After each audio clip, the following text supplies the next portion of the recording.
Hey guys, today we've had some people asking us what equipment are we using to film and what have we found that we liked. So I'm going to share with you today what we're using. Everybody finds something a little bit different that they like, but here's what we do. Hey everyone, and welcome aboard. We are Pat, Alexa, and the catnip-loving Gilligan the Fat Boat Cat. We live aboard our 57-foot Nordhavn Noeta and are currently exploring the Sea of Cortez in Mexico. We've recently been asked to share what video equipment we use to create our YouTube videos. So today, we're gonna share. Okay, so first and foremost, I am not a professional photographer, videographer. One of the courses I did teach in school was media, and that was to 13-year-olds. So we did a lot of iMovie, we did a lot of photoshopping, wings onto frogs back in the old days before it was AI. So that was my background. If you want to be making videos, there are so many great easy things you can be using. If you're on a Mac, you can use iMovie, you can use all sorts of apps. And so I'm going to go into the software I use, but also the hardware, because there's that's the two different pieces of making videos or content. So what we've decided, we've tried a lot of different things. What we've decided is simple is best for this lifestyle boating. You want things you can grab, throw in a dry bag, go on a hike, go in a dinghy, those kind of things. I do have my point and shoot. This is my Nikon. I also have a Canon. You know, back in the days of it's a wonderful thing to set up a beautiful photo and take a great photo. And there are great cameras that content creators take, and they have big boom mics on them. And that's great. They make wonderful content. It's too much for us. We need to keep it simple. And this is not a full-time job. This is something we do on the side. So what we found is our iPhones are great these days. The camera quality you get on an iPhone and the audio quality we're getting has been spectacular. In fact, the one I'm using right now is just my iPhone. It is the 17, it's the new one, and I wanted to do it on this one because I wanted to show you that the camera on the selfie side, which is what I'm using right now, is actually quite good. I'm going to flip it to see the other side so you can see the difference. But right now in the whole beginning part of this, I'm using the selfie side of the camera because it does great quality. So stand by, I'm going to switch it to the other side. Okay, so now it's on the front side of the camera where you've got the 3 cameras and all of that. So the difference between the selfie side and the front side is not enormous anymore. In some of my older videos when we had older cameras, you can tell when I was using the selfie side versus the other side. But the value you get to have the phone device and the cameras, and you can throw it in your pocket and it's water resistant, we've decided that's our main camera that we're using is our iPhones. But we do a lot more filming than that. My other go-to camera is my Insta360 X5. So this baby is pretty indestructible. I used to be a GoPro owner, and even the GoPro 360s, great cameras, but Insta has kind of, for me, become a better tool to use. It can do just straight forward filming, but what you've seen in a lot of my footage is it'll get that 360 footage. So I can hold the camera this way and it's filming all the way around if I tell it to. It also has a lot of fun other features. It can go underwater. If you use this, you can scuba dive. If you use this housing, and I know it's big, but what this housing does specially is it makes it so it can stitch 360 to video together underwater. I can go underwater without this. It is fully waterproof, but then I can't stitch things together to have it, move from the fish and then over to us or whatever. So the X5, great audio. It does have a microphone you can buy separate, and that looks like this. I've never used it, honestly. It gets pretty good audio. I think if I were using this for like constant vlogging, walking around and talking with it, I would probably use the microphone. But because I use it more for action and water and where the boat is kind of stuff, the audio isn't usually as critical. But this is my go-to action cam. Now, for Christmas, Pat got me their other camera. It's in a safe place here.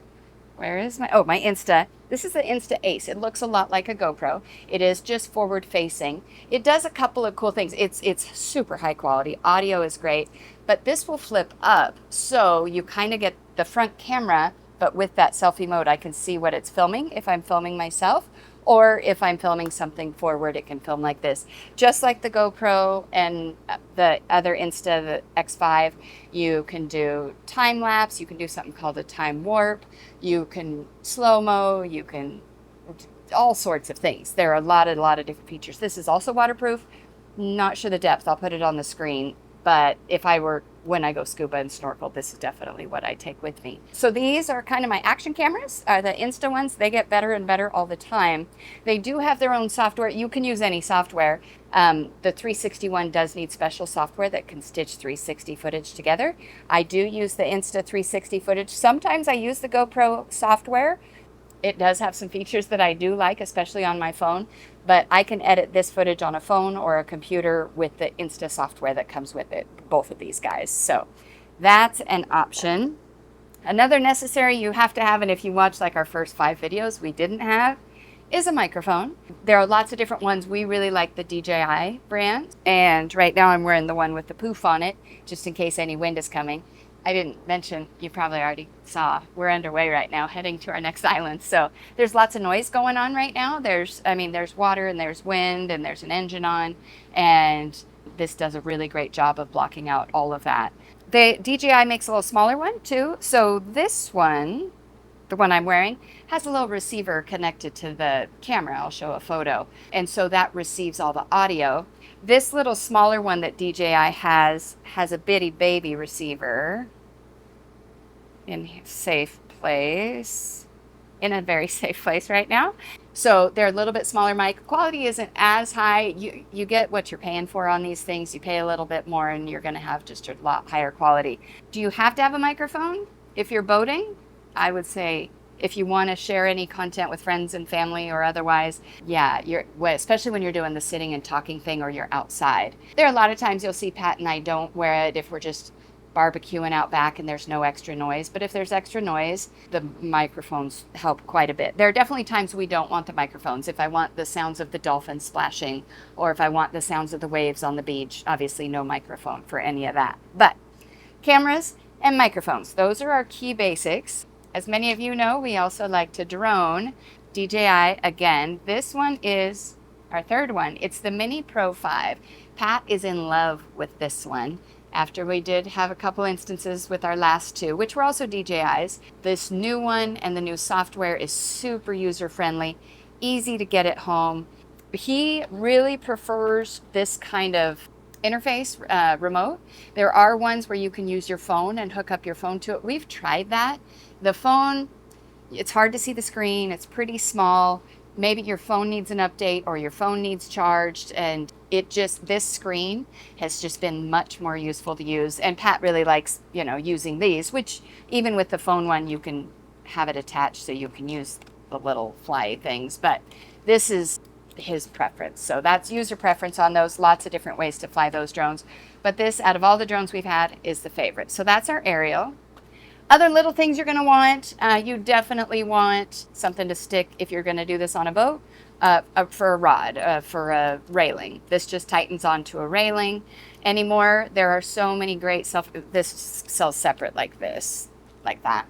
And this is just, this is the Insta360 pole. Basically, they call it the disappearing pole because I can film with it and you'll never see the pole. You'll see my hand sticking out to the side, but you won't see this. So this one is made by Insta360, bunch of different brands. They call this the special magic disappearing one. You can connect two to each other. And so I could actually take this Insta360 and attach it to another one to get almost like drone looking footage. And then this one also extends. So some sort of stick that definitely has attachment points so you can attach it to whatever you need to. Also one that works as a tripod is nice. These will, some of them get like to 6-7 feet tall, which is really nice. Again, that kind of holder would be what would work for your action cameras. Sometimes this is what I used to use, just snug the phone in there, and this one's a waterproof, floaty tripod. It has all the things. So I do pull this one out every once in a while still, and it has the action cam connector at the top. So this can be removed and I can put my Insta360 here. I can put my Insta Ace there. I can put the old school GoPro on here. So lots of different options on that. The one I'm using right now, I'll do a layover picture right here so you can see it, is actually magnetic. And so I can, especially when I want to do something quick, if I'm not holding the phone over the water, I'll use a magnetic one. It's just easy on and off. It has a tripod and it's a selfie stick. It's kind of all in one. So I really like that magnetic piece. Now, a couple things I bought that I didn't need, that I thought were going to be things I would need. These tripods are super cool if I were doing something other than boating. There we go. You open it up and it's a gimbal, so it's nice, it keeps things nice and smooth. It's great for more like when you're on land. It has a little magnet clip that the phone clips right here, and you can even attach a, I have a tripod thing that sticks to the bottom of it. Here it is. So it can be a tripod. However, I found on a boat that it is more than I need. It's already gimbaling around. Sometimes isn't filming what I need it to. Perhaps I just need to practice with it more.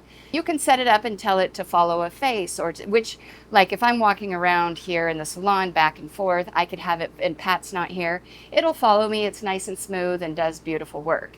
More often than not, it's easier for Pat. Pat is doing something in the engine room and I want to show something quickly. If I do that with this, it's like, oh, let me get you there artistically, and that's not necessarily what I need. They are cool and they are fun to play with, but I only played with it maybe for about 2 weeks, and I've had it for maybe 2 years, haven't used it. Another thing I thought I would want, but now I just don't use anymore, this magnets to the back of your phone, so you can use your good camera on your phone and then still see yourself. So it Bluetooths to your camera and it'll show you the front. You can use your good cameras if you want, and then you can see what you're filming with it. Good and bad. It would be good if I were just vlogging and not walking around a boat. It also took away the opportunity to use that magnetic tripod. But if I were just sitting talking, I think this would be great. You could just use your front camera. But right now I'm just using my front camera and I'm not using this, and I'm hoping that it catches right because I set up my camera right. Otherwise I'm filming all over again. So this was a gimmick, I don't think I needed. Also got, we haven't used it yet, Pat keeps telling me I should. This is just a polarized lens that can go over my cameras on an iPhone. And when I'm doing work showing the water, showcasing the water, I could be using this. Honestly, I keep forgetting to grab it and put it on. Again, keeping it simple has been our best way of doing it. If I had some slow time and I'm just sitting around, I might throw this on over my lens so I get a polarized picture on the water, which would be great. Back when I thought I was going to do that, I also grabbed a little thing so I could make the phone hold more like a camera. And then this goes up here somewhere and you turn your phone into a whole camera. I realized I didn't use any of these. Fun little ideas, but every time I'm dealing with it, I always go back to my phone and a microphone. So you can get them. You may or may not use them, but I sure don't. Oh, here's a fun one that take it or leave it. This only goes with the Insta360 X5. You screw it into the back of this. I'll put a picture overlay so you can see what it does, but basically you unstring it and you swing it over your head like a lasso, and you put it in a certain mode and it takes an amazing set of pictures for you. It's more just for a single set of pictures. Many people say it makes them dizzy to look at the pictures. So you be the judge when I overlay it here. So it's called a bullet cord, and it swings around the head. And yeah, bullet timed cord is what it's called. Gimmick, yes. Fun, yes. And then one of my new favorites is this right here. This little baby DJI drone is so much fun when you're on land, not on the water. It basically takes off from your hand. You tell it, you show it your face.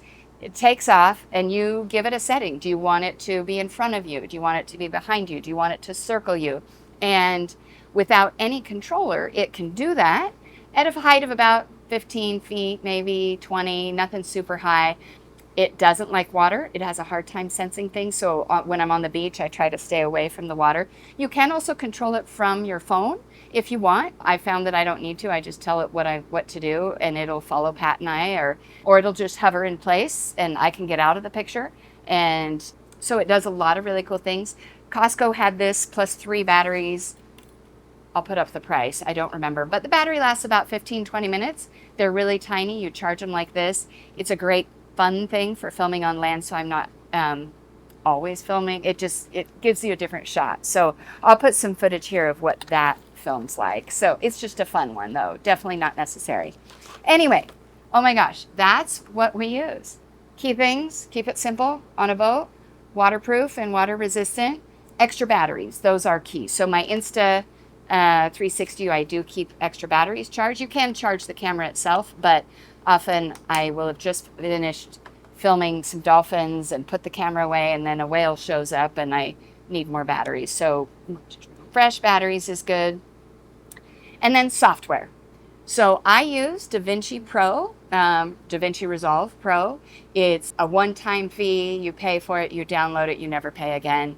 $300 or so, and it's amazing. It does what all the Adobe products are doing, but for a much cheaper price. And if you want to do some more extensive things, so I get to play with audio a lot more. I can play with color a lot more. I can add a lot more unique transitions and titles and those kind of things. A lot of photo editing and video editing that I don't even use.